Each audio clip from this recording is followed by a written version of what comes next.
Hey there, friends. Do you guys train to protect yourselves and your families? Well, the federal government is about to try to put the brakes on that. But first, guys, go check out my friends at CMMG. They're at cmmg.com. You're going to find a ton of different things, not only fully assembled and complete rifles, but you can also find some of the most reliable parts kits on the market. I've been using their parts kits for 10 years now. They have clearly some of the best parts kits, accessories for your AR-15, for your own home builds. They also have really cool mystery boxes. You want to check those out. I just got my second mystery box in yesterday. I will probably do an unboxing of that online tomorrow, but check those out as well. If you use my code FTATF, again FTATF, you will get 10% off of whatever you purchase at cmmg.com. So use my code FTATF and get 10% off today. Senator Edward Markey of Massachusetts and Congressman Jamie Raskin of Maryland introduced the Preventing Private Paramilitary Activity Act, legislation that would create, according to them, a federal prohibition on paramilitary groups through civil and criminal enforcement. According to them, the prohibition would hold individuals liable who directly engage in certain types of conduct, including intimidating state and local officials, interfering with government proceedings, pretending to be law enforcement, and violating people's constitutional rights while armed and acting as a part of a private paramilitary organization. Now, before I get into the bill, I want you guys to know that, remember, these are a group of people in Congress, for the most part, who couldn't do 10 push-ups. These people lack any kind of testicular fortitude. The estrogen levels are super high, and this is not a slam against women, because there's a lot of women out there who work really hard to protect themselves and their families. This is directly targeting those idiots in Washington who are soft. And they can't wrap their minds around the fact that you and I want to protect our families. They're always looking for a reason to stigmatize something and at the same time make sure that we're disarmed and not prepared. Because why? Why would a federal government want to keep the populace unarmed and untrained? These guys were very careful choosing their words throughout this entire bill. I'd like to skip all the way down to section 2742 because this is where the meat of the bill actually comes out. Look under number 1 where it says publicly patrol, drill or engage in techniques capable of causing bodily injury or death. These are going to be the things that they want to outlaw. Now, let's look at these things and look at all the actions that could be associated, included in just number 1. Publicly patrol. Okay, they're going to go into a little bit more detail in the meat of this bill, and that's also going to include carrying firearms when you publicly patrol. They're using the phrase publicly patrol. If you walk through your neighborhood trying to see what's going on, if you're part of a neighborhood watch, that's publicly patrolling. You know what else that also is? It's a direct assault against open carry in the Second Amendment.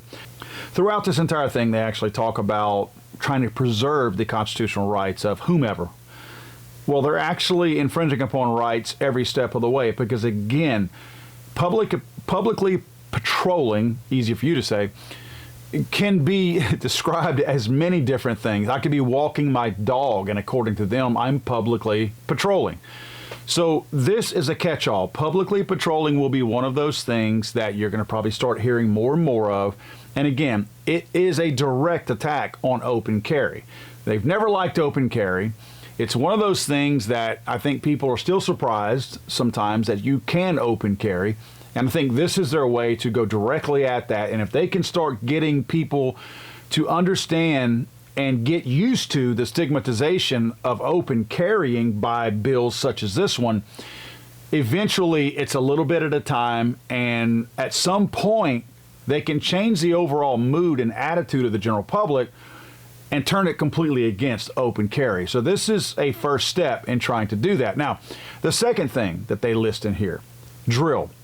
They're not talking about oil here. They're talking about the things that we do, in many cases, on a weekly basis. Again, remember, these are a bunch of milquetoast, soft candy asses. Training to them is too much work. right? First of all, they've got the federal government protecting them. Why do they need to train? Now, I know we would still train, but why do they need to train is what they're thinking. What they're really thinking is, why do we need to train? Because they see themselves as the elite. They don't see themselves as equal to us. So whenever they look at the fact that they are protected, they think we're special. We should be protected.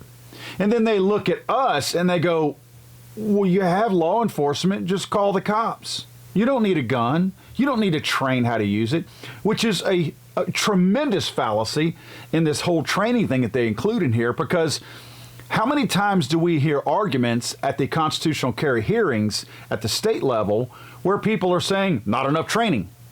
So you've got these wackos on the far left who are trying to outlaw training, but at the same time, they say we don't have enough training in order to constitutional carry. So again, like I said in a video a couple days ago, you can't have your cake and eat it too. Again, these are politicians, so they want their cake and they eat it too. They next say engage in techniques capable of causing bodily harm or death. That's training with a weapon. Every single time you go to the range with live ammunition and a firearm, you are engaging in techniques capable of causing bodily injury or death, or a drill, like they say in the previous word. They are trying to outlaw any kind of organized or disorganized training for whatever reason. Now, I've never gone to the range to train as part of a paramilitary group. But this is going to be up to their judgment as to whether you belong to a paramilitary group. I would be willing to bet if they went back and looked at my videos, they looked at the ammunition that I have, they looked at the guns that I have, they're going to throw me into that category of a paramilitary group, just like they will you. When you leave these laws up to interpretation as to whomever is trying to enforce them, there lies the problem, because it's left up to their judgment, not yours. This is not an argument on equal footing. Now, the next thing they mention under number 2 is interfere with, interrupt, or attempt to interfere with or interrupt government operations or a government proceeding. Let me explain something to you right there. They're using wording that an honorable person would look at it and go, "Eh, that makes sense." Well, no, this actually is a violation of the First Amendment, because anytime I would seek to interfere with, interrupt, or attempt to interfere with or interrupt government operations or a government proceeding would be me voicing my First Amendment rights. This is a way for them to say, aha, you interfered with our government operation or proceeding. So if you go and openly protest, as you can do per the Constitution, they now are assembling a law that will take away from your First Amendment rights.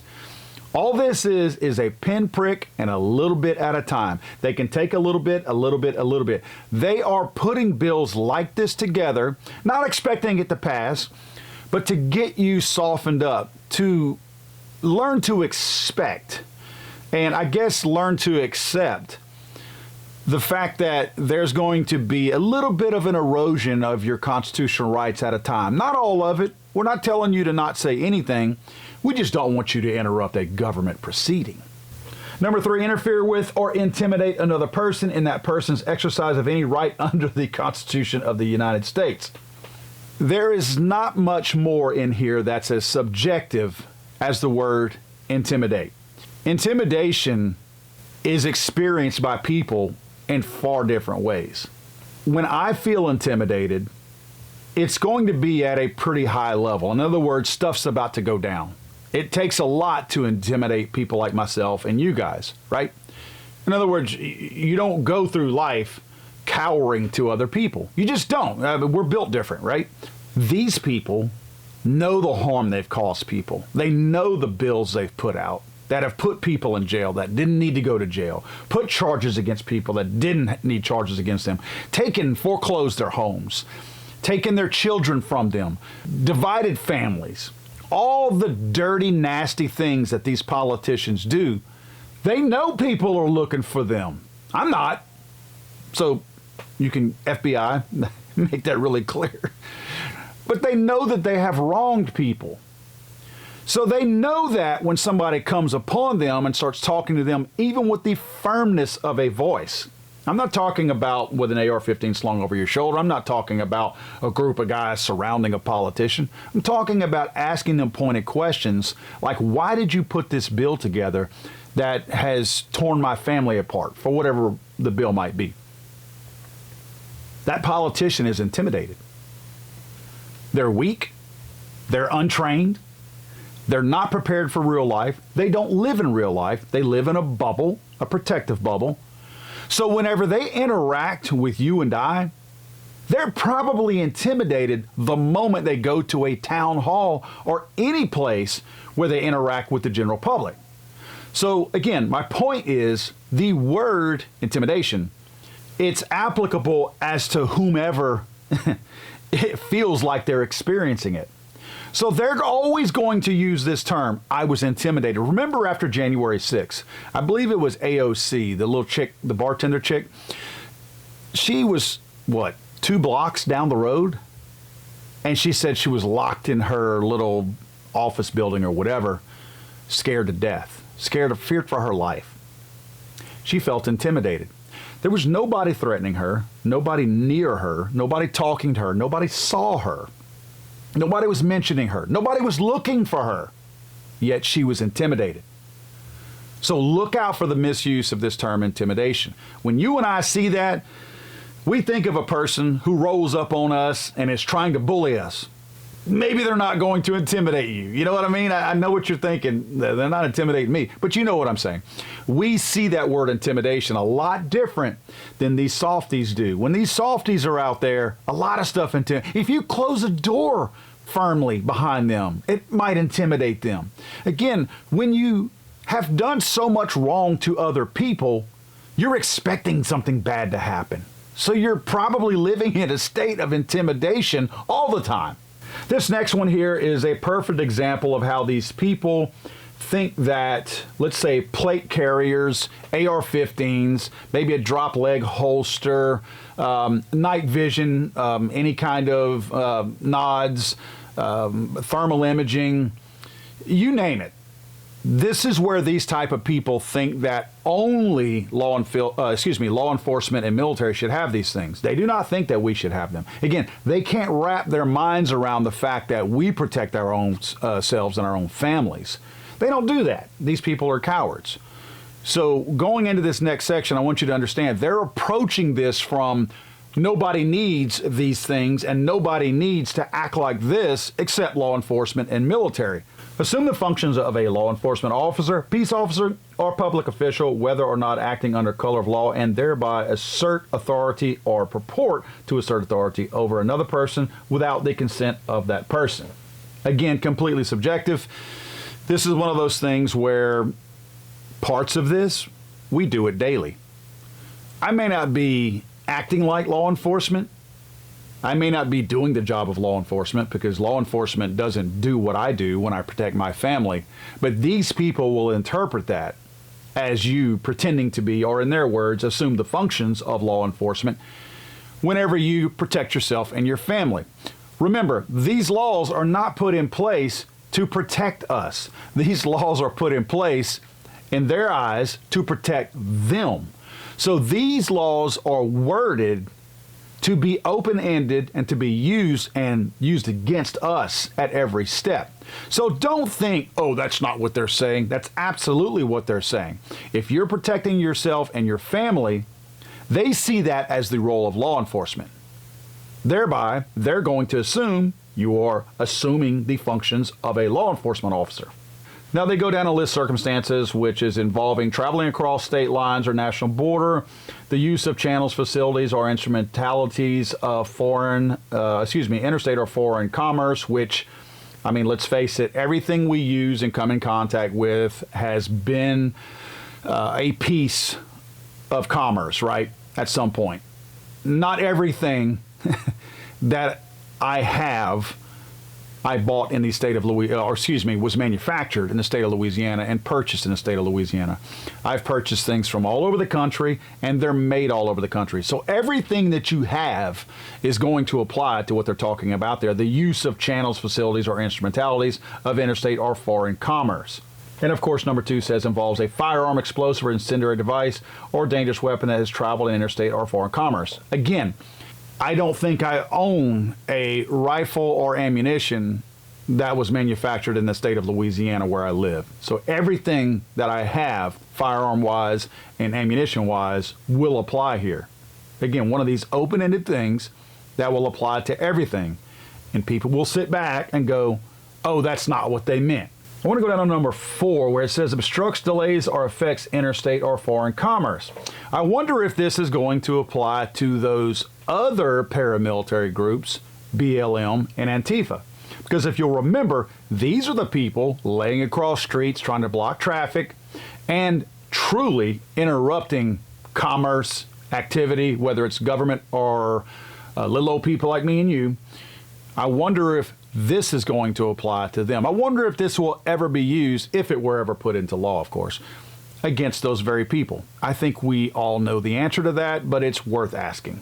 I want to go all the way to page 7 where it says penalties. Any person who violates subsection A shall be fined under this title and imprisoned for not more than 1 year or both, except that, and then it goes down and lists even harsher penalties based on if there were personal injuries or property damage of any kind. I want to point this out. This essentially, remember, their letter claims that this is because of January 6th, the insurrection, where nobody's been charged with insurrection, by the way. They claim that that's where this came from. They're trying to prevent the next insurrection. They're talking about penalties right here. Not more than 1 year. We're talking about people who were just at January 6th, right? The tour through the House of the People. Armed guards actually escorted people through here. Some of those people have been in jail for 3 years. They're putting a bill together to throw you and I in jail for what they're claiming, similar things. Yet they are still sitting on people sitting in jail who have not been charged with anything, have not been charged with insurrection, and still are rotting in jail as their families have fallen apart, their lives have fallen apart for 3 years. So what do we do if this law goes into effect? Do we go back and pay these people back for the 2 years of their life that they lost when they only should have gotten 1? I want to go all the way to page 8 where it says, in general, any person who violates subsection A shall forfeit to the United States any property, personal or real, involved in, used, or intended to be used in any manner or part to commit or to facilitate the commission of the violation, or that constitutes or is derived from proceeds traceable to the violation. This is a good one. This is one of those things where they would likely let you plea to stay out of prison because you were training, right? You were at the gun range. You and 3 of your buddies went out there with your plate carriers, your AR-15s, your drop leg holsters, a bundle of ammo, and you got a rat out there that turns you in, or that's just out there, right? Maybe they'll need 87,000 more people to come after us for this one. But they throw you in jail and they say, hey, you know what? We're going to let you off. We're not going to make you spend any time in jail, but we're going to need to confiscate all property, personal or real, involved in, used, or intended to be used. Intended to be used. That is one of my favorite open-ended things. We think you intended to use that. You don't have to say you intended to use it. We think you intended to use that. So we're going to need to take that. And of course, after that, it says, in any manner or part to commit or to facilitate the commission of. So if they think you intend to use something in some kind of training or patrolling, as they call it, walking around your neighborhood, God forbid you throw an AR-15 over your shoulder. I want to remind you guys that this is a perfect example right here of how there are too many laws on the books. Laws that are already on the books are not used when they're supposed to be used. And that gives politicians, why do you think they let people out on the streets? Because that gives them an excuse to create a new law. What they're describing here, outside of the training and the attack on us as far as First Amendment and Second Amendment, there's already laws against property crime and physical crime. If you damage somebody's property, there's laws against that. If you even intimidate somebody, if you bully somebody, it's an assault in many cases. If you hurt somebody, murder or just hurt them, there's laws on the books for that. They are trying to create new laws using the property damage and body damage as cover to say we need laws to protect people for this reason, when all it is a sidestep of the actual law to go after you and I whenever we're out there on a Sunday afternoon with friends, sharpening our skills that we intend to use to protect ourselves and our families. Friends, I'm going to keep an eye on this one. They're using January 6th because they can rattle all the people on the far left to come to their side anytime they say January 6th, because so many people hated Trump. And this is a way for them to use something to get people fired up and to support draconian laws. What better way, just like we always talk about when there's some kind of a shooting, to get people wound up is to include emotion. You know, Trump hasn't been in office for 3 years. These people are bringing Trump up still to get people excitable and to make them support laws that they probably wouldn't normally support if emotion wasn't involved. Some of these, look, not every person who has a gun and goes to a gun range is a conservative or a Republican, right? Now, granted, they might not train as much as a conservative does, but there are a lot of Democrat voters out there who have firearms, and some probably go to the range every now and then. Now, granted, if they have a D behind their name or they vote for a Democrat, the law will probably not be used against them. That's how things work. But you can best believe that this is a backhanded attack on the First Amendment and the Second Amendment. They're not only mad that we have the right to open carry, that we have the right to train, that we have the right to become deadly. I want to be deadly. I'm not ashamed of the fact that the things that I train for make me deadlier, and you shouldn't either. I want to be, and you should be, as deadly as possible when it comes time to protect your family. Your family should know that my dad, my mom, they are the tip of the spear.